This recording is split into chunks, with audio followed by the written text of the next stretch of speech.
Hi, folks. I'm Justin. We'll go on in exactly a minute. No, a minute and a half. What's a half a minute among friends? Friends, yes, friends. Sante. Darren, I hear things.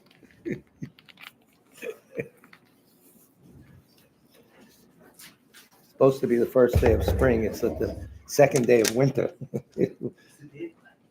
Today's the first day of spring, it's supposedly.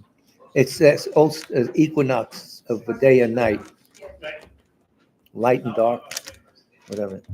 At least here, I don't know, maybe the Lower East Side it's later, I don't know. Maybe this neighborhood. It's the equinox, the spring equinox. Vernal and hey, thank you. Ooh, ow. Yes, here we are carrying on. It's a religious place, by the way. It was anyway, until I got here.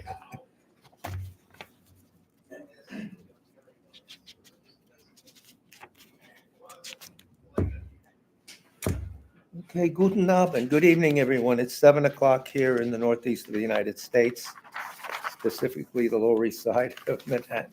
And this is Kunchab Tarduling, the Tibet Center, Buddhist Meditation and Study Center, located in New York City and northern New Jersey. And this is our twice weekly presentation of the Buddha Dharma, specifically the Lamrim Chenmo, or stages on the path to enlightenment, and related topics. And since everything relates to the stages of the path, it could be anything religious, that is. All the prayers we say are on the website in the FAQ section.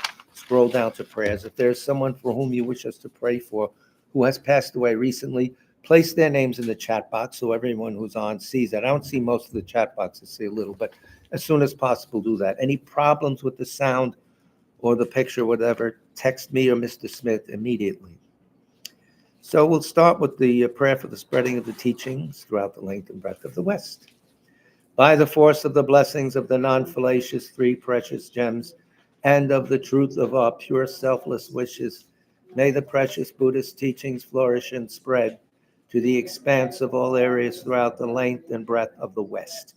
For all the people living there together with their near ones who have engaged in the teachings and have faith and respect for them, may all conditions adverse to their practice of the pure Dharma be dispelled, and an excellent collection of favorable conditions increase like the waxing moon, and especially for those who work on methods to accomplish the flourishing and spreading of the victorious one's teachings, which are the source of benefit and happiness. May they never be oppressed by masses of interference and adverse conditions, and may this spontaneously happen just as we have hoped and wished. The Heart Sutra. Thus have I heard once the Blessed One was dwelling in the royal domain of the Vulture Peak Mountain, together with a big gathering of great monks and great bodhisattvas. At that time, the Blessed One entered the samadhi which examines the dharmas, called profound illumination, and at the same time, noble Avalokiteshvara, the bodhisattva, Mahasattva, looking at the profound practice of transcendent knowledge, saw the five skandhas and their natural emptiness. Then, through the inspiration of the Buddha, Venerable Shariputra said to Avalokiteshvara, how should those noble ones learn who wish to follow the profound practice of transcendent knowledge? And Avalokiteshvara answered, Venerable Shariputra, whoever wishes to follow the profound practice of transcendent knowledge should look at it like this, seeing the five skandhas and their natural emptiness. Form is empty. Emptiness itself is form. Emptiness is not separate from form. Form is not separate from emptiness. In the same way, feeling, discriminating awareness, compositional factors, and consciousness are empty. Thus, all the dharmas are empty and have no characteristics. They are unborn and unceasing. They are not impure or pure. They neither decrease nor increase.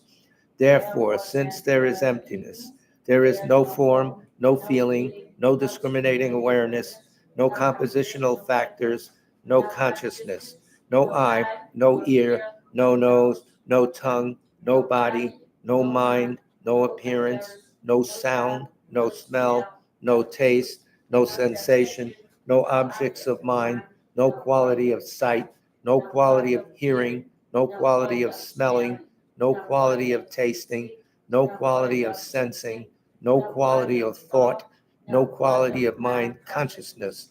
There are no nidanas from ignorance to old age and death, nor their wearing out.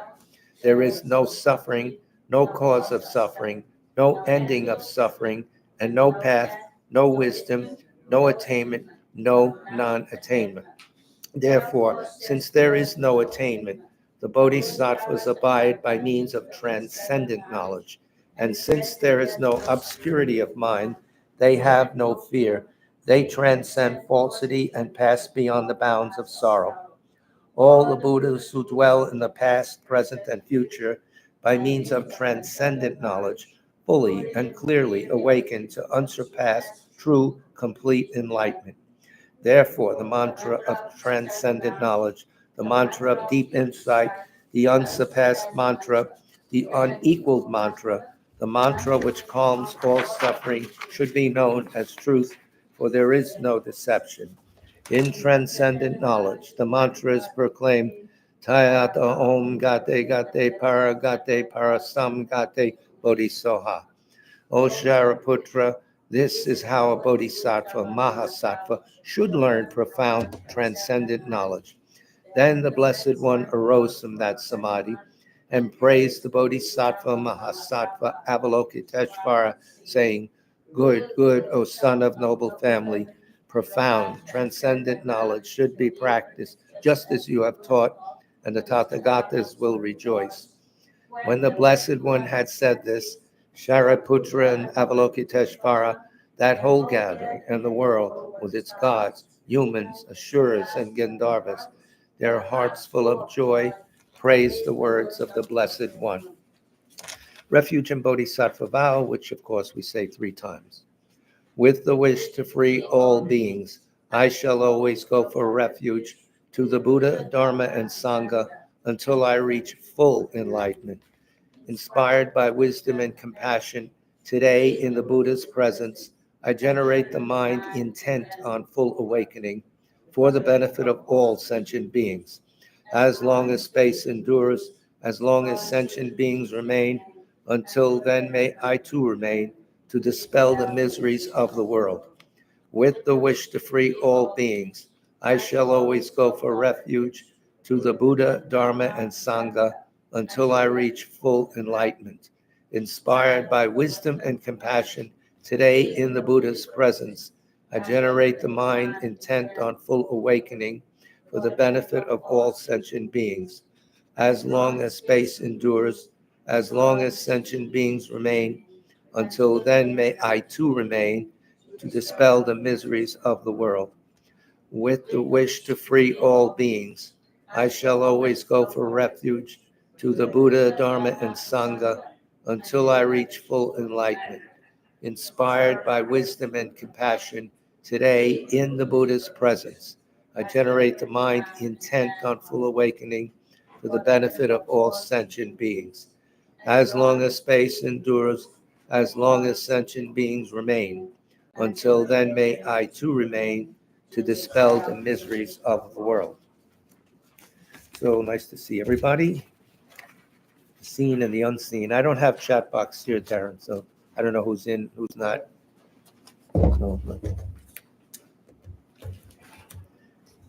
So tonight, the menu includes some advice from Matthew Ricard, from Rob Jampa, what's his name?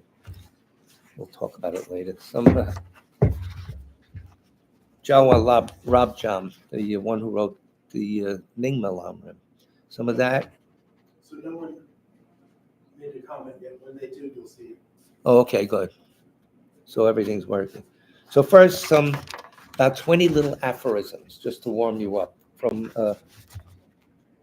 Lozang Jawa Lokchen Rabjam, Lokchenpa's trilogy. You remember that? That's this. Okay. Longchenpa's trilogy. Remember him? Herbert Gunter translated. This is some of his short comments from this wonderful book on the path to enlightenment, suitable for gift giving. For those with, it's part of our attention deficit meditation program. 2 or 3 lines that you can hold on to, and before you dance away somewhere else, it helps. I'm still alive, so here he is. This is way back when. This is dates are, I think, back to 1000s or something. So here is a song, he says, to exhort myself and others to bear in mind that the ordinary business of this life and the illusions of this world provide neither benefit nor refuge. That says a lot right there. So it opens with a 4-line stanza, and then he goes to 2-line aphorisms, little pieces that you can watch gobble while watching television. Right? 20. On the mountain of habitual tendencies accumulated since time immemorial, that's us, the net of ignorant duality veils the clear light of mind. Because you do not have the slightest weariness of this world of samsara, unconscious one, I have some advice for you. Okay? So that's what he's saying. So here's his advice. If you do not understand, see the misleading nature of this ephemeral life, reflection and analysis is useless. So you have to start with the renunciation idea. If you're still into everything that goes on in the world, TV or whatever, so reflection and analysis is useless, because what happens? Chirp, chirp, chirp in your mind when you're trying to study something, So you have to take care of basics first. If once more you fail to take the path of liberation, having obtained a human life is useless. What are you here for? Pay taxes? Maybe. I don't know. So that's it. He's right. If you do not purify negative actions and develop positive ones, to have entered the door of the Dharma is useless. You need morality. That's it. If you do not keep in mind the suffering of the lower worlds, seeming to practice Dharma is useless. You're not motivated by reality. If you are not thoroughly convinced of the vanity of this life, seeming to accumulate merit is useless. If inwardly you are unsatisfied and unable to have no needs, seeming to have few desires is useless. Clean house, basically. This is good advice here, very easy to think about. So, if through not having mastered your mind, you are incapable of humility, seeming to practice patience is useless. When humility is mentioned, I always remember our teacher, the epitome of humility. Amazing. I can go on, but I won't bore you. Next one. We have a lot to cover, so here we go. If you have not conquered your anger and pride from within, seeming to be disciplined is useless. You can put up a good front. Businessmen are doing it, politicians are doing it, but what's internal? What's going on? If you have not assimilated the Dharma deep within you, seeming to know the sutras and tantras is useless. If you have not aroused limitless bodhicitta in your heart, seeming to practice the great vehicle is useless.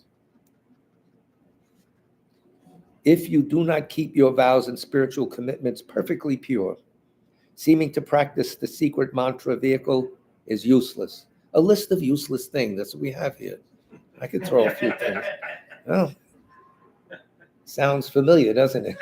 Yes. I have to watch my language.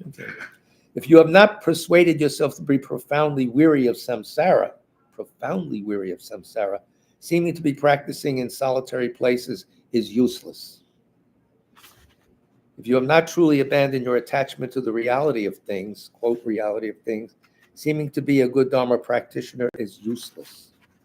You have to see beyond the appearances of the world, which of course are filtered through our ignorance. There's the problem, which we'll cover later on in the class. A few more. If you do not take your own mind as a true witness, seeming to be a good person in the eyes of others is useless. That's a big one. What's going on internally? What are we talking? I'm faking it on the outside, of course. But it doesn't get you anywhere. If you are not disgusted with the 8 worldly concerns, seeming to be an excellent practitioner is useless. You all know what the 8 worldly concerns are. We won't waste our time here with them now, but you could look them up. If you have not abandoned the dispersions of desire for prestige and fame, seeming to have many disciples is useless. We'll go two more. If you have not given up vanity, partiality, and thirst for glory, seeming to be altruistic is useless. And finally, for now, we have more for tomorrow night. If you only think of yourself, seeming to be generous is useless. This concludes our sermon for today, ladies and gentlemen.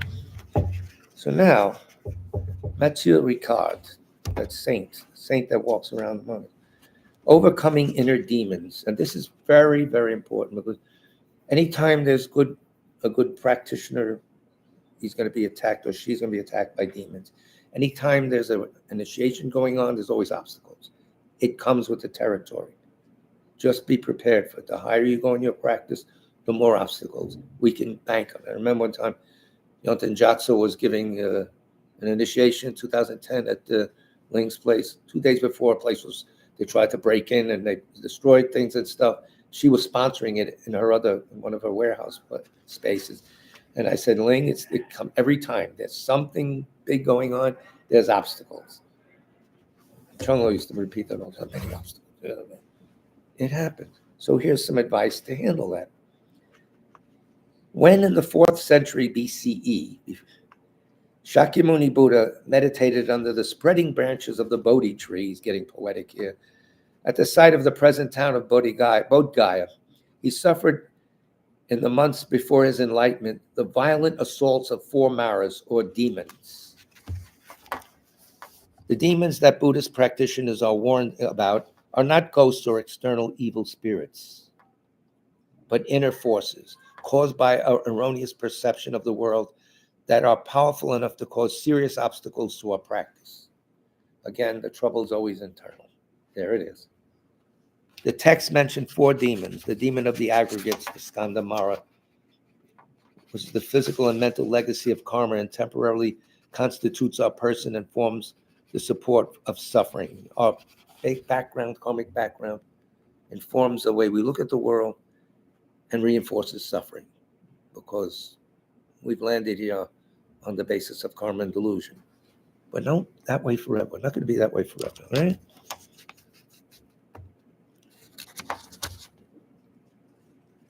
The demons of the self, the demon of death, and the demon of afflictive emotions, all these other ones. When these 4 demons launched their final assault on the Buddha and manifested in various apparently external forms, but it's coming from within. The Buddha, through his understanding of the ultimate nature of phenomena and his boundless compassion, remained unruffled and attained enlightenment. Again, he's on the verge of the highest enlightenment. And he just had to hold it. There were the obstacles again. Sometimes, you're doing well because you have obstacles. They don't bother people who are slackers. They just don't bother. There's nothing here, and they'll say that. It's not something original for me. So the demon of negative, that's why I never get bothered. I have a good time about things. The demon of negative emotion generally becomes apparent to us that when it reaches a certain intensity, our anger explodes. Jealousy eats away at us, or ignorance blinds us. Nothing subtle here. You're going to get hit with it. But in reality, is an old enemy that we've unconsciously befriended and learned to foster over the eons of our existences. It can even appear to be virtuous, reasonable, and logical. A salesman, as in the case of hatred based on sectarian arguments. There it is. Look at the newspapers today. Ay, ay, ay. Huh? When we start to progress on the spiritual path and profound changes take place in us, these demon obstacles manifest with greater force. As a teacher quipped, the demons do not bother with those who neglect their practice. So you want a little rest to neglect your practice from No, it's in any kind of business, great profit is accompanied by great risk. So it is unsurprising that in our inner journey, we will come against all kinds of forces that oppose our progress. Properly managed, these obstacles can be catalysts of realization. You flip them like the judo thing. Take that energy, flip it to advance on the path. You have to know what you're doing. But they can also interrupt our practice to make us deviate from our goal. Makes sense, right? Only the lucidity of wisdom, impartial altruism, trust in an authentic spiritual master, and the unwavering intention to attain enlightenment can overcome these obstacles, whether they be subtle or gross. Hey, what are you doing? So we'll hear 4 verses on the same topic from Machik Lapdron. Machik, one mother, most famous Tibetan yogini. She said, the source of the demon, quote, is our own mind. When the mind apprehends phenomena and fixates on them, it becomes the demon's prey. Fixate, grasping, another way of looking at what our idea of it. And she finally says, when the mind takes itself as an object, it is spoiled. And those are dualities taking place. So that's 4 lines. They're very powerful. She has a lot of things to say in this book and other books. Very much worth your while. And now we hear from Joshun Yingpo, who's way back. The guy telling the story is Yang Ben Tingzin Sangpa, one of the foremost disciples of Padmasambhava, the master who introduced Buddhism to Tibet. He was a minister in the Tibetan of the Tibetan king Tsong in the 8th century. This advice goes back to the 8th century. So if those who practice the Dharma as Jat, I'll say his name again, Jatshon, Jatsun Yingpo, which means essence of something. So if those who practice the Dharma are as numerous as the stars in the sky, those among them who are free of the obstacles of the demons are fewer than the sun and moon. The comparison is there. Were it not for these obstacles, it would be easier to accomplish realization than it is to accumulate virtuous actions for 1 year. That is why these demons must be identified and outwitted. I like that. At first, while you are imprisoned in the samsaric city of suffering, you may have some faith in the Dharma. This is soon carried away by the demons of laziness and by clinging to gross realities. So I know laziness was a demon. I guess it is. Of course, laziness in Tibetan in this context doesn't mean that you don't work. You could be working a lot of things. Oh, well, let me fix this, let me do that, except your Dharma practice. Oh, let me build this, let me do that, I'm going to clean. You're not lazy, you're moving around, but in the eyes of the Dharma, you're lazy. That's their definition. So lay low, I think, Tibetan, something like that.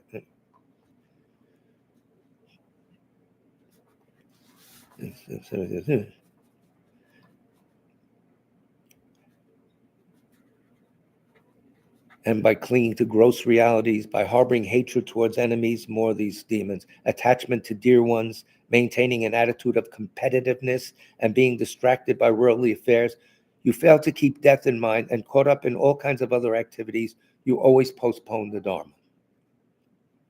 From way back when, since mind hasn't changed.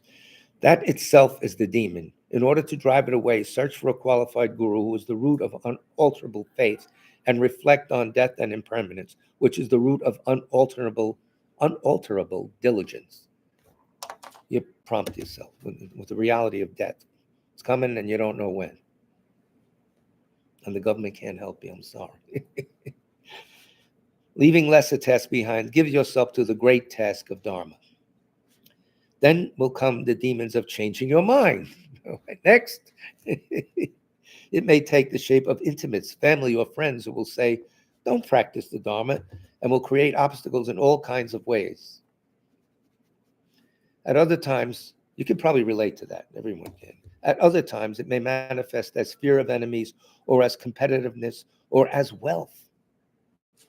In this way, Dharma will always be postponed until tomorrow and the day after. Mañana, why not? Yeah. A life filled with delusion soon runs out, and finally you'll be plunged into the mire of samsara. In order to subdue this demon, trust only in the teacher and the supreme objects of refuge. Decide for yourself and do not ask ordinary people's advice.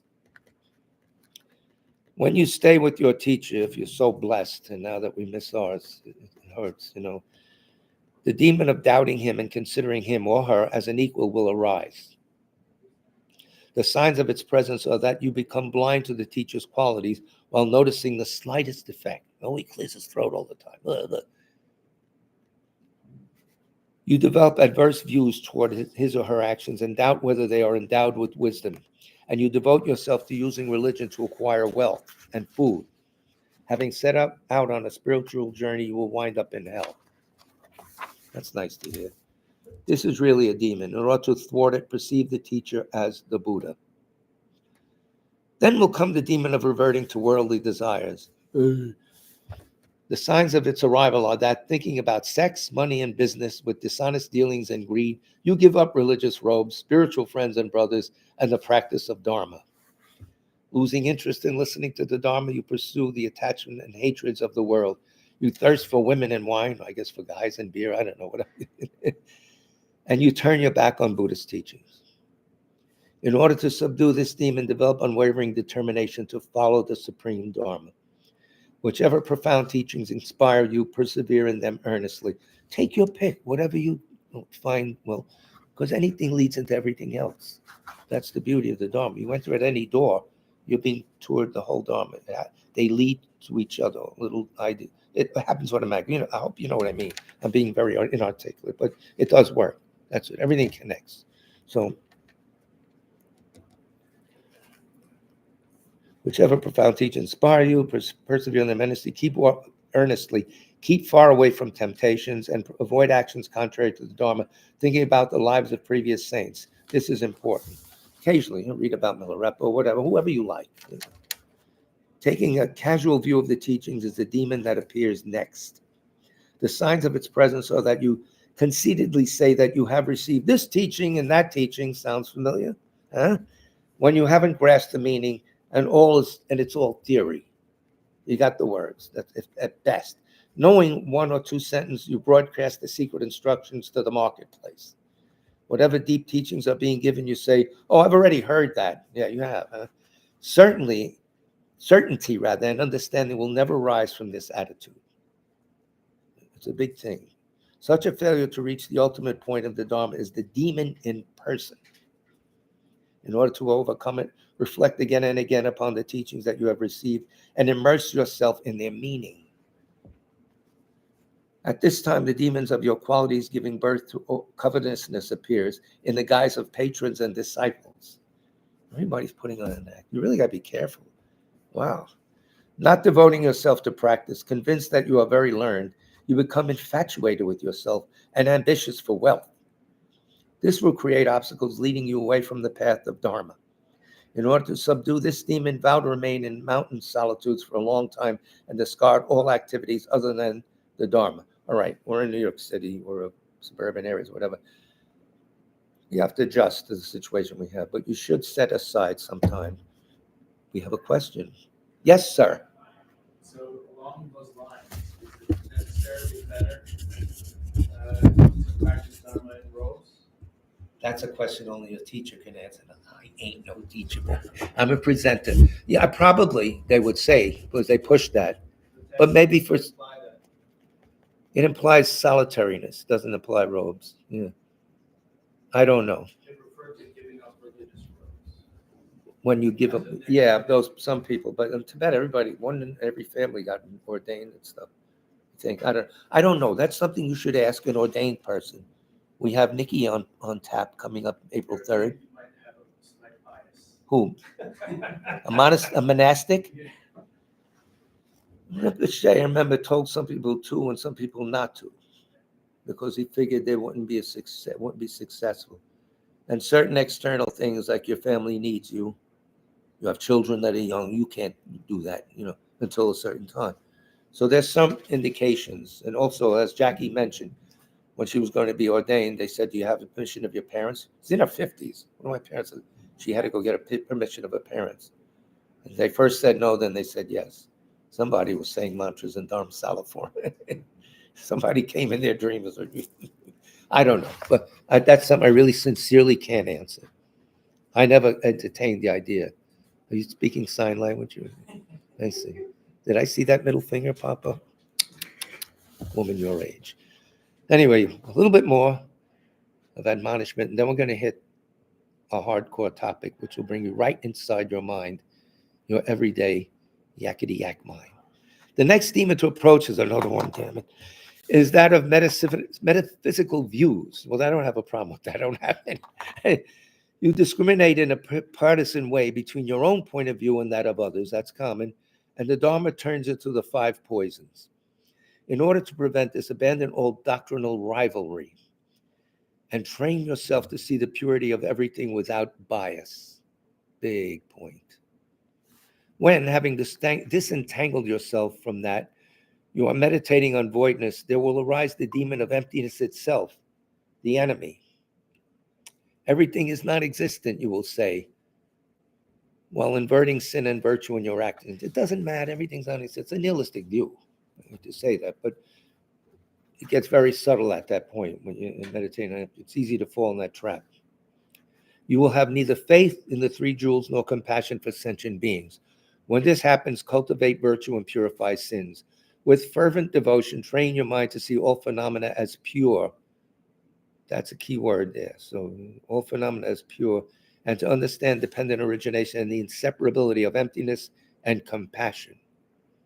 All phenomena as pure is the Vajrayana point of view. That comes there for a while, I guess. I don't know. Then there is the demon of compassion arising as an enemy. How? They keep, it's funny. Without being liberated yourself, you'll be impatient to work for the good of others while postponing your own practice. That's common. When this happens, develop your aspiration, bodhicitta, and let the application of bodhicitta, application of it, wait for a while. Develop your aspiration, wait for the application. For instance, why aren't these students in medical school helping sick people now? They need to run out there and help. No, they have to become doctors so they can really help them. We have to become enlightened so we could really help people. So in the future, you could say, my purpose for meditating now is to help that very person that right now I can't do much for. So, and that comes up all the time. We all have that. It is said that until you reach Buddhahood, the obstacles of the demons will follow endlessly one after another. So make room, But if abandoning all distractions, you give yourself entirely to the practice of the path, no obstacles of any kind will ever find a way to disturb you. So no obstacles will disturb you, but they do appear, and you've seen them probably yourself. You want to go to initiation, all of a sudden, you don't have a car, you don't have this, lots of things happen.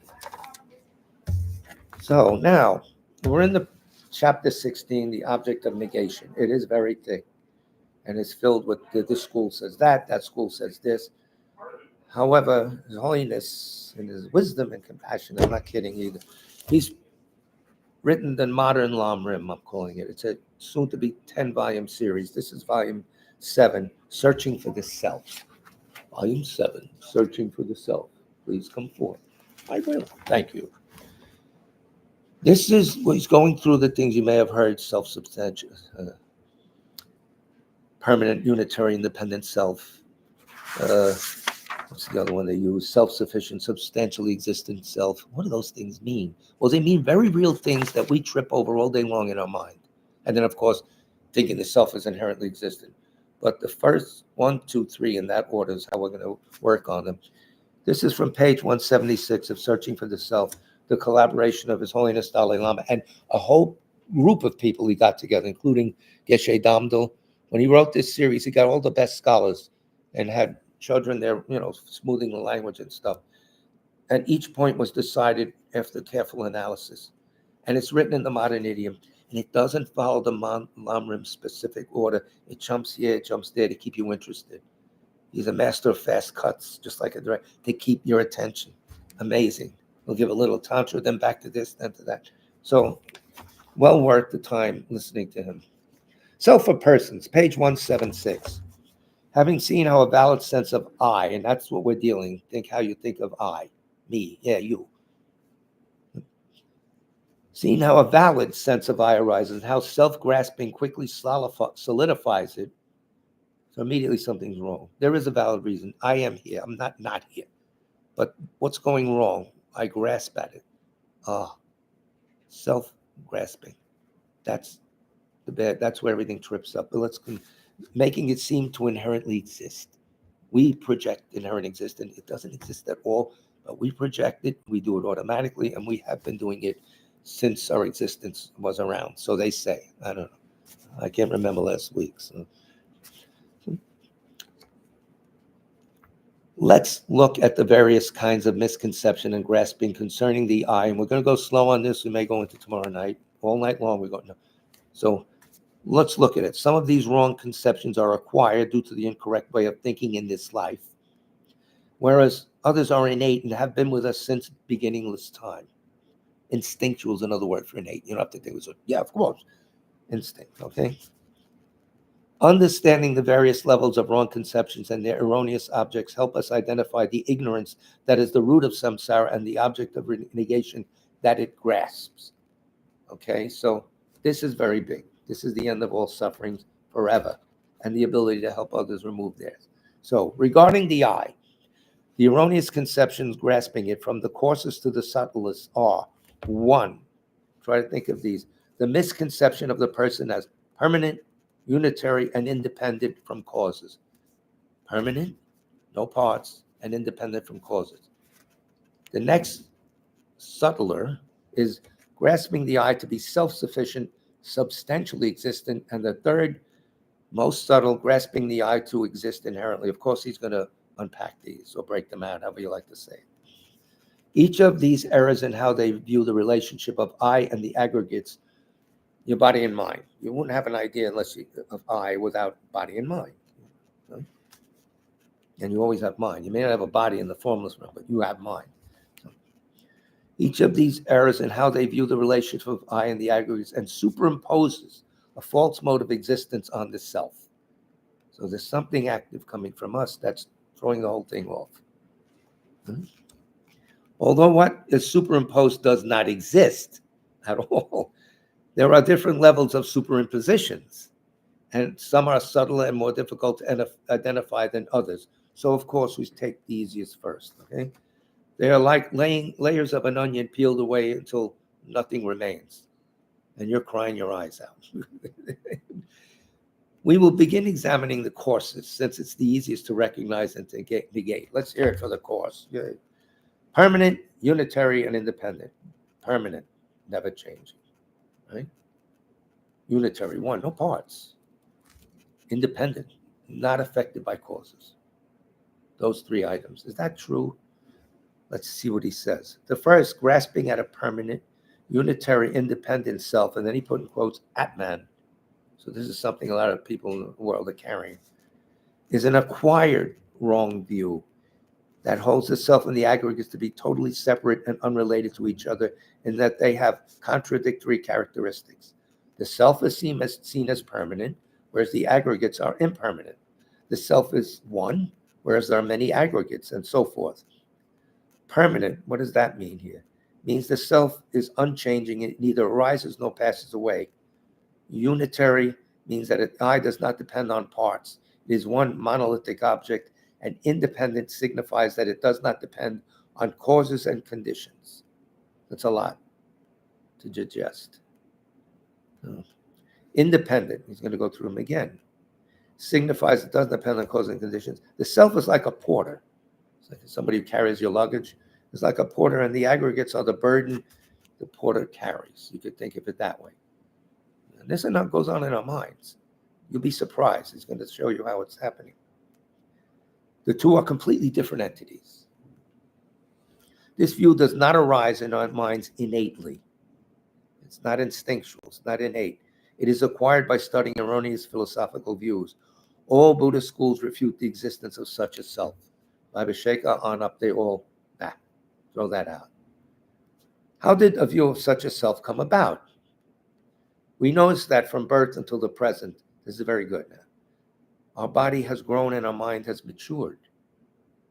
Not me, but our sense of self feels constant. We say, when I was in my mother's room, which I don't remember, I don't know if people remember, or they say things like, with the feeling that we are the same person now as then. Some people in ancient India accepted rebirth. They said that there must be something that goes from one life to the next and carries the karmic seeds. Very good. Sounds good, right? They concluded that a permanent self maintains the continuity of the person. Although the body and mind consist of parts, the self must be a unitary whole. Furthermore, while the body and mind are subject to causes and conditions, the self that transmigrates is beyond that. It's independent. So most non-Buddhist religions have a similar idea of a permanent unitary. Here we come to the Western religions. and independent soul. A soul. Okay? Some people believe that a soul, the unchanging essence of a person, goes to heaven or hell after death. Some believe the soul remains in an undecided state until just before the day of judgment, when it will be reunited with the body. I don't think so, but anyway. Others believe that this self is immutable, does not experience birth and death, although the aggregates change. This permanent self is trapped in the aggregates where it suffers from creating karma and experiencing its results. Liberation is attained when the self transcends conditioned existence and either reunites with its creator or dwells in eternal bliss. This is a common view now, and he'll explain. You may have been taught a similar view of the self or soul as a child, or you may have absorbed such a view simply through cultural conditioning. Because this conditioning is deep, portions of it may remain in your mind, and you may unconsciously think that you have a soul and that is your unchanging essence in this life and beyond. It is helpful to identify this belief in the mind and then investigate if it's possible for such a self or soul to exist. We got it. You go back to your religious training or whatever, and the whole culture carries something of this idea. So, and we're not paying attention. Subliminally, it's going in, and we're going along with, yeah. Has to be rooted out. Just even start. So it's very important. Related to this conception of an unchanging self is the notion of an external, permanent creator of sentient beings in the universe. Buddhists employ several reasonings to negate the possible existence of such an independent creator. The old guy with a beard again. Here he is. Something like that. Here are the reasons they refute that idea of an independent creator. Number one, a permanent creator cannot create because creation involves change from what was to something new, and a permanent creator is not fixed. So something changed to something new, and a permanent creator is fixed. So how could that be? He doesn't move. He's immutable, but he creates. Second, if the creator succeeded in creating, it would be impermanent.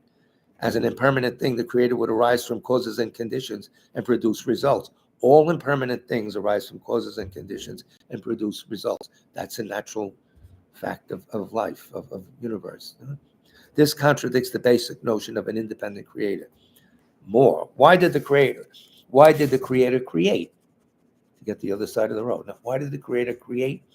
It must have had a motivation, in which case it is not independent of causes and conditions, but is influenced by them. So you got to sit on these reasons till you convince yourself. Then the other stuff will go away. And some people say that the creator is permanent, but is temporarily impermanent when it creates. That's it. Yeah. Sounds like a lawyer slipped in, right? But something cannot be both permanent and impermanent because these are contradictory qualities. Also, a permanent creator cannot change to become an impermanent one and then change again to become unchanging. So those are the ideas. But I wouldn't argue with this with Catholics, and I'll leave them alone.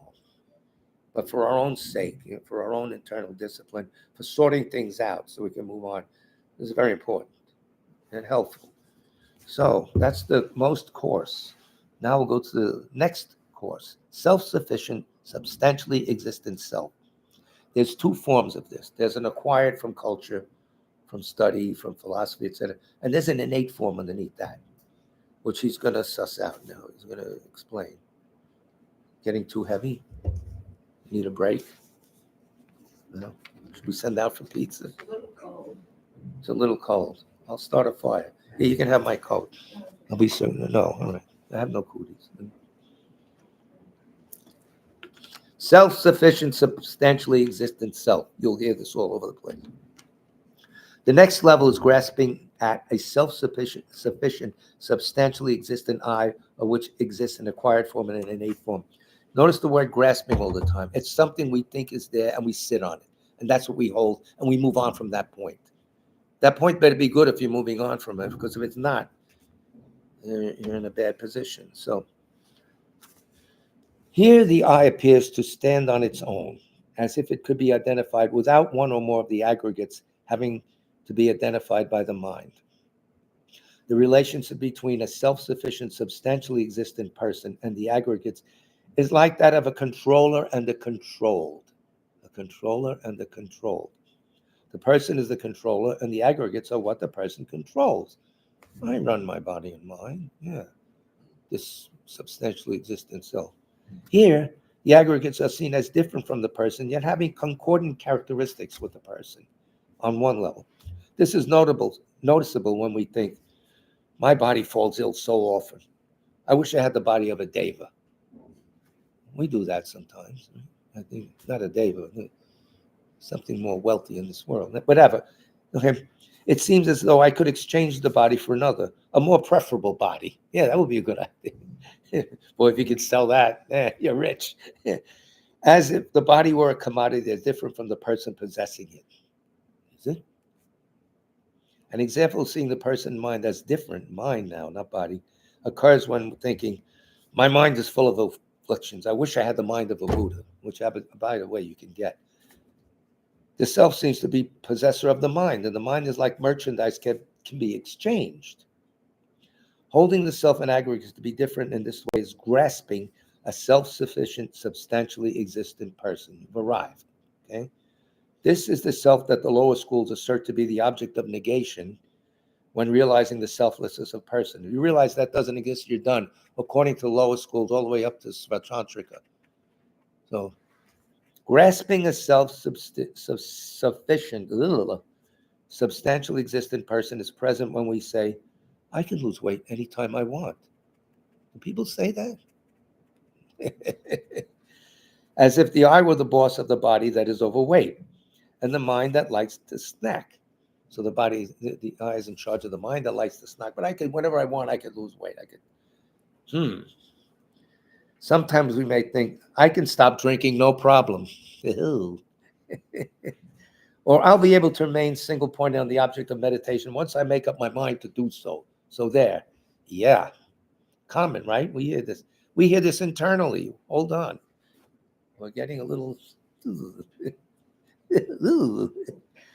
In these cases, it seems as if the I is the mental consciousness that rules over the body and mind, which are its subjects.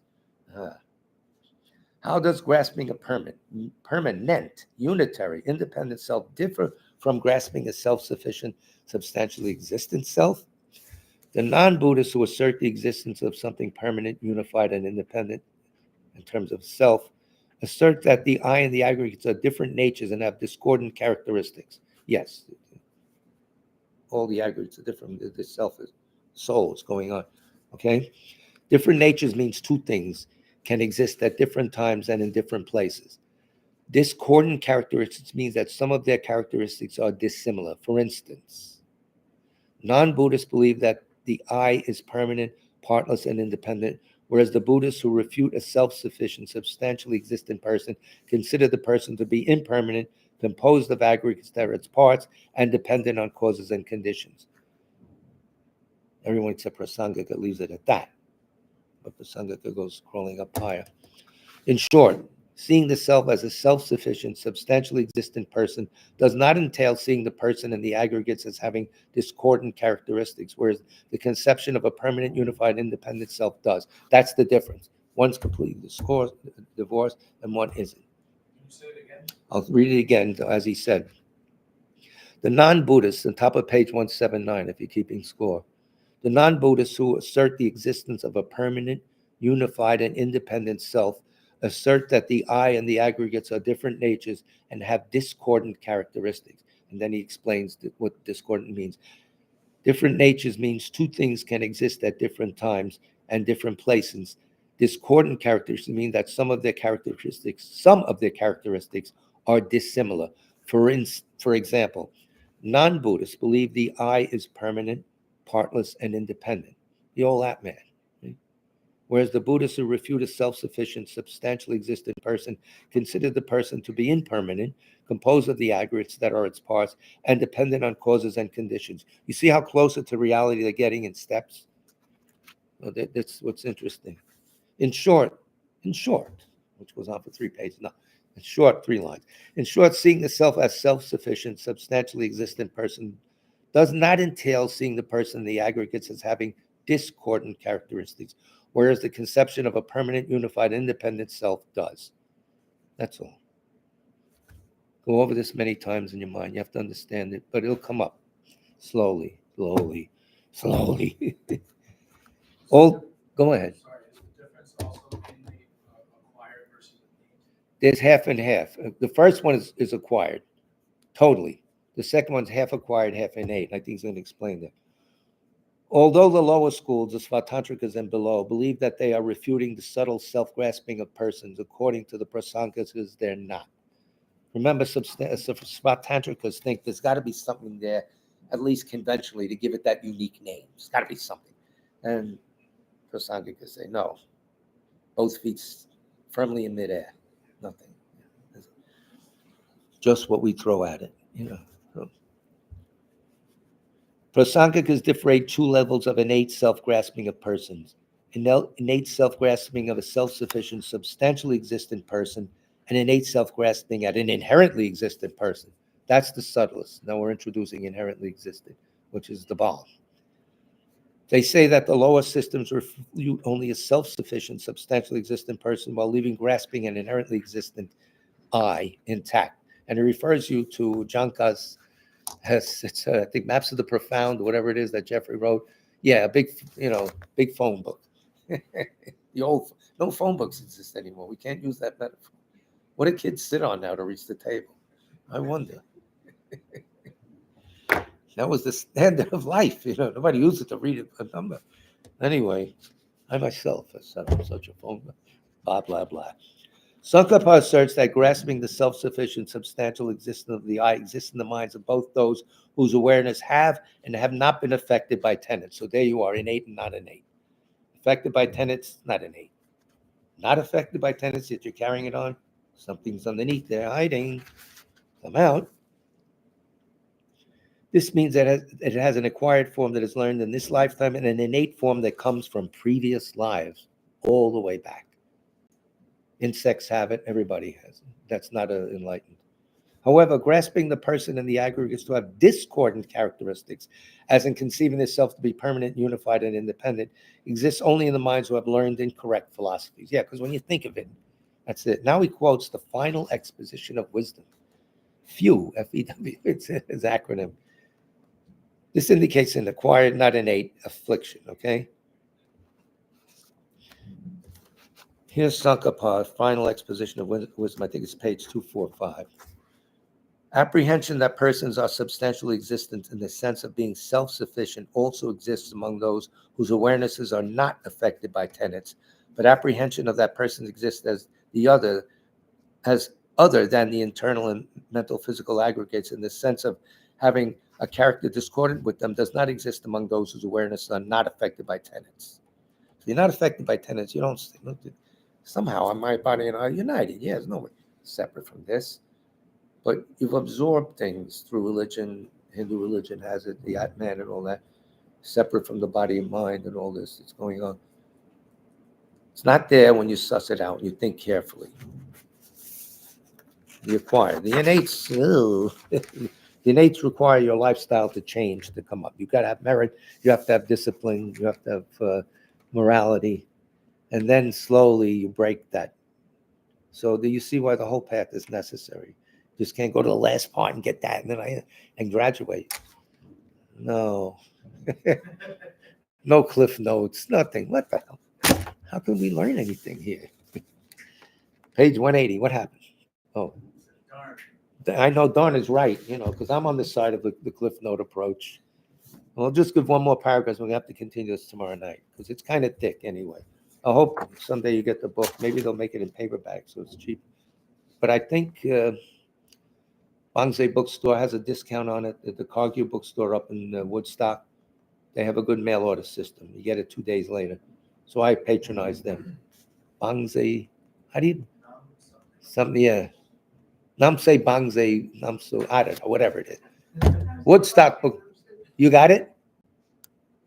Oh, okay. In the supplement, Chandrakirti says that the fourth ground area of bodhisattvas eliminate the ignorance that is, of course, self-grasping. They're not a samsara, by the way. This ignorance is the innate self-grasping of a self-sufficient, substantially existent person.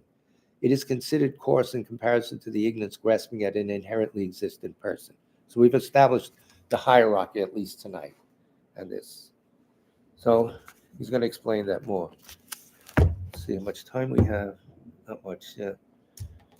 So again, this series it starts Volume 1, explaining things slowly, and he goes into different aspects of life. He brings in science. He's got it made. It's very good. Children online, if you don't want to read the book, she reads from these books. She's up to like volume 7 or 8 now. So she's now in Taiwan with the nuns being newly ordained. She'll be there for like 6-8 weeks. So she's with a group of nuns taking full vows in the Chinese tradition. But on her website, the Sravasti Abbey, the old, when she went through the first few items, they're all there. And she goes, and she wrote the books, the described part of it. So it's a wonderful education. You don't have to buy the book. Sit there and relax. Don't fall asleep like I do. Darren, do we have names? No names. No names. Okay. So just pray for all the people in all the war zones around the world. Chris Simon. Wow. Namse Bangso Bookstore. Namse Bangso Bookstore. Oh, yeah. Sutra of the Recollection of the Noble Three Jewels. Thus the Buddha, Bhagavat, Tathagata, Arahat, Samyak Sambuddha, the learned and virtuous one, the Sugata, the knower of the world, the charioteer and tamer of beings, the unsurpassable one, the teacher of devas and humans is the Buddha Bhagavat. The Tathagata is in accord with all merit. He does not waste the roots of virtue. He is completely ornamented with all patience. He is the basis of the treasures of merit.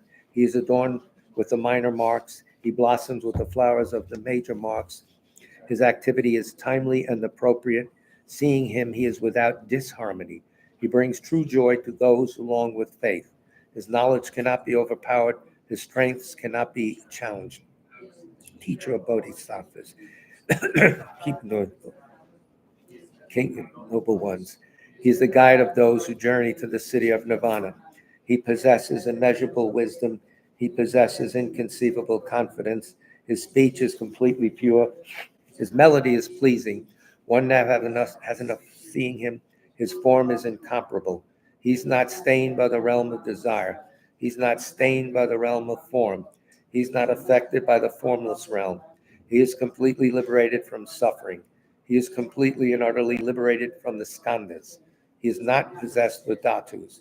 His ayatanas are controlled. He has completely cut the knots. He is completely liberated from extreme torment. He is liberated from craving. He has crossed over the river. He is perfected in all the wisdoms.